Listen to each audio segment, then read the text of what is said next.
Yang pertama tentu saya tanya ke Mas Yakub dulu. Tadi Pak Jokowi bilang bahwa ini sebenarnya masalah ringan. Tapi pada akhirnya keputusannya adalah melaporkan para terlapor dan dibawa ke ranah hukum.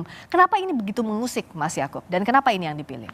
Iya, Mbak Friska, jadi perkara ini sebenarnya sudah berjalan dari tahun 2023. Sudah ada juga beberapa perkara di pengadilan, di mana di situ juga yang menggugat juga gugatannya tidak diterima ya. Dalam arti ya kalau mungkin dari pihak sana juga bilang belum sampai pembuktian dan lain-lain, ya intinya yang mereka mintakan kepada pengadilan tidak diterima. Kemudian Pak Jokowi sekarang sudah bukan lagi presiden. Beliau mungkin berpikir dahulu, ya mungkin ketika saya presiden, ya mungkin saya memiliki pertimbangan yang sangat panjang untuk tidak melaporkan atau tidak menempuh jalur hukum. Tapi sekarang ini beliau bukan lagi seorang presiden. Beliau sudah purna tugas dan ternyata masalah ini bukan yang mereda, makin menjadi-jadi. Makin menjadi-jadi, makin liar dan sudah berpotensi juga memecah belah bangsa. Bahwa reputasi bukan Pak Jokowi pribadi, reputasi dan nama baik rakyat Indonesia juga dipertaruhkan. Bayangkan saja dibuat seakan-akan presiden yang sudah menjabat 10 tahun dipilih langsung oleh rakyat ternyata seakan-akan ijazah palsu. Ini tentunya kehebohan bukan nasional tapi internasional juga tentunya kalau dibiarkan. Oleh karena itu Pak Jokowi dengan tentunya tidak mudah juga pertimbangannya datang sendiri menggunakan hak hukumnya secara pribadi dan ini juga suatu pembelajaran hukum juga memperjelas bahwa semua orang itu adalah equal di hadapan hukum dan melapor sendiri dan sekarang menyerahkan semuanya ke pihak hukum. Oke, ada masalah dignity dan legitimasi di situ. Gimana Mas Roy? Kok tetap sih kekeh? Bukan kekeh, ya memang kalau fakta harus dikatakan fakta, kalau tidak katakanlah tidak. Kenapa yakin kalau itu fakta? Ya karena teknologi sudah bisa membuktikan. Ini sih santai aja kayak dulu zaman dulu kala orang mungkin mengenal penemu listrik gitu atau penemuan itu misalnya adalah Alva Edison waktu itu. Kemudian Tesla, ya, itu sempat Tesla itu tidak berhasil mendapatkan patentnya karena waktu itu belum ada teknologi yang bisa membuktikan. Akhirnya dibuktikan bahwa dialah pemenang patennya tapi dia sudah nggak bisa lagi menikmati. Jadi ya identik aja kayak sama misalnya sekarang. Kalau di Mesir itu Mbak, itu orang dulu nggak ngerti wajahnya Faraoh itu kayak apa. Oke, yang dimaksud dengan konteksnya kasus Pak Jokowi ini apa? Nah gini, jadi teknologi itu bisa membongkar apa yang mungkin tidak bisa ketahuan di masa lalu. Jadi apa yang sudah dibuat di masa lalu mungkin lolos saja. Tapi begitu ketahuan di masa sekarang, nah baru. Ini mirip dengan ijazahnya J.S. Saragih dulu ya di Simalungun. Itu waktu dia proses bupati sah-sah saja. Tapi begitu diverifikasi di gubernur, dia kena. Jadi sebenarnya santai aja, teknologi lah jawabannya. Mas Yakub, kayaknya Mas Roy yakin betul kalau itu fakta. Ya tentunya tidak apple to apple ya, apalagi ngomongin teknologi Tesla dan lain-lain dengan ijazah ini. Yang tadi juga mungkin Mas Roy menyinggung diverifikasi di KPU ternyata tidak berhasil. Buktinya punya Pak Jokowi sudah diverifikasi oleh KPU lolos. Ditambah lagi diverifikasi oleh UGM, kampus yang mengeluarkan langsung, lolos juga. Yang non formalnya teman-temannya sampai berkumpul menunjukkan semua foto-foto dan lain-lain. Ternyata terbukti. Tapi masih juga ada pihak-pihak yang masih mencoba untuk meragukan itu dan menuduh seakan-akan itu palsu. Itu yang sangat disayangkan Mbak Friska. Kenapa akhirnya Mas Yakub dan tim melaporkan Mas Roy CS? Kenapa harus dilaporkan dengan pencemaran nama baik, fitnah, dan UIT? Ya tentunya kembali mungkin saya klarifikasi sedikit. Untuk terlapornya ini semua masih dalam penyelidikan. Namun memang ada beberapa objek pelaporan yang kita sampaikan yang kemudian juga di situ diduga ada dilakukan oleh beberapa pihak tentunya kan. Nah, yang dilaporkan itu Mbak Friska adalah peristiwanya oleh Pak Jokowi. Yang mana nanti biar penyelidik dan penyidik lah yang nanti melakukan investigasi, mendalami dan melihat apakah ada tindak pidananya dan siapa yang melakukan. Jadi peristiwanya yang kita laporkan. Peristiwanya, siapanya ini kan tapi mengarah ke Mas Roy, kalaupun iya siap. Ya nggak apa-apa, itu kan kado terbaik untuk hari keterbukaan informasi publik. Maksudnya gimana?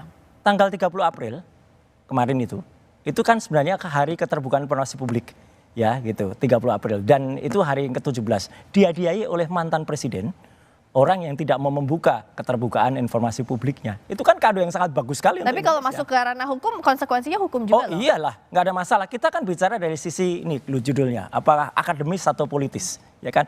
Ini pure akademis. Pernyataan bahwa itu adalah fake ya atau real itu adalah statement akademik. Coba kalau ada sesuatu yang ditemukan kemudian itu fake or real itu adalah akademik. Memang ini dua spesies yang sebenarnya tidak apple to apple ya, tapi nggak apa-apa kita bicara clear dari sisi akademik ya. Sementara kalau ada yang memandangnya dari sisi hukum, ya silahkan saja. Kalau Prof. Komar lihat ini sisi akademik atau hukum atau politik? Pertama, bagi saya ini satu pendidikan politik bagi masyarakat. Jadi saya menikmati ya. Kenapa itu, Prof? Saya berharap ini berlangsung dengan etis, cerdas, transparan, sehingga betul-betul ini pembelajaran semakin dewasa. Yang kedua, lama-lama tapi ini juga menjadi semacam politikotainment gitu, kayak hiburan politik gitu. Kenapa, Prof? Mengapa disebut hiburan politik kalau dari sisinya? Karena semakin meriah, banyak orang ngomong dan masing-masing memberikan satu argumen logika yang baginya semakin menarik gitu. Tapi bagi saya sebagai orang kampus, ya saya coba mengikuti saja. Saya ingin ambil jarak dari dua-duanya. Tapi bagi saya, biarlah nanti forum adu argumen terbuka. Jadi di sini ada lembaga politik dan ada kampus. Karena yang punya otoritas itu kan kampus. Sementara polisi dapat pengaduan masalah pidananya.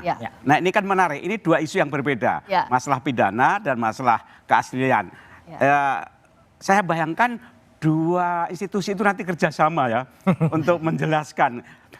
Dan saya berharap jangan lama-lama deh ini. Karena wasting time, wasting energy. Dan lama-lama tanda kutip melelahkan. Oke, debat ini. Meskipun politik tainment kalau kata Prof. Komar, tapi ini melelahkan. Nah tapi bicara soal ini kan UGM udah klarifikasi Mas Roy. Kenapa jadi soal terus, kenapa dikorek-korek terus oleh Mas Roy dan kawan-kawan? Yang harus diingat, saya tuh lulusan UGM asli, S1, S2. Dan dua teman saya, ya Dr. Resmond dan juga Dr. Tifa, itu dua-duanya juga S1. Jadi kami itu dalam rangka cinta kampus. Kami itu sangat menyayangkan klarifikasi UGM yang sama sekali tidak perform ya. Kenapa dianggap? Iya, klarifikasinya katanya semua bukti ada, 34 bukti. Tidak ada satupun, jujur ini ya UGM ya, tidak ada satupun yang diletakkan di atas meja. Tidak ada. Dan mereka masih berdebat soal keterbukaan informasi publik. 1 jam kami baru mendapatkan skripsi. Dan akhirnya, alhamdulillah, skripsi itu bisa saya pegang, itu sebagai primary evidence. Primary evidence yang kemudian kita teliti langsung, saya bawa utilitas atau gadget yang memungkinkan untuk meriksa itu, dan disitulah makin banyak terungkap dari skripsi itu, mulai dari hurufnya, halamannya, kertasnya, salah ketik pada nama pembimbingnya, kemudian bahkan ada tulisan tesis padahal itu adalah skripsi untuk S1. Itu kan aneh banget. Saya jadi sangat menyayangkannya, kenapa Universitas Gadjah Mada yang sangat besar dan saya cintai ini, itu bisa dulu meluluskan, kalau memang itu lulus ya. Kenapa dengan skripsi semacam itu? Maka skripsi yang sudah kita pastikan itu 99,9% itu adalah palsu, ya. Tidak mungkin menghasilkan ijazah yang benar. Itu aja. Oke, Mas Yakub silakan. Ya, Mas Roy, mohon maaf, saya mau klarifikasi. Tadi kan Anda bilang bahwa ada tulisan tesis. Itu skripsi siapa yang ada tulisan tesis, Mas? Yang ada tulisan tesis itu adalah bukan miliknya Pak Jokowi. Oh, bukan milik Pak Jokowi ya? Ya, tapi punya Pak Jokowi nggak ada. Oke, tapi yang tadi tesis bukan punya Pak Jokowi. Agak clear, satu Indonesia rakyat semua clear. Bukan punya Pak Jokowi. Bukan, tapi itu temennya. Terima kasih.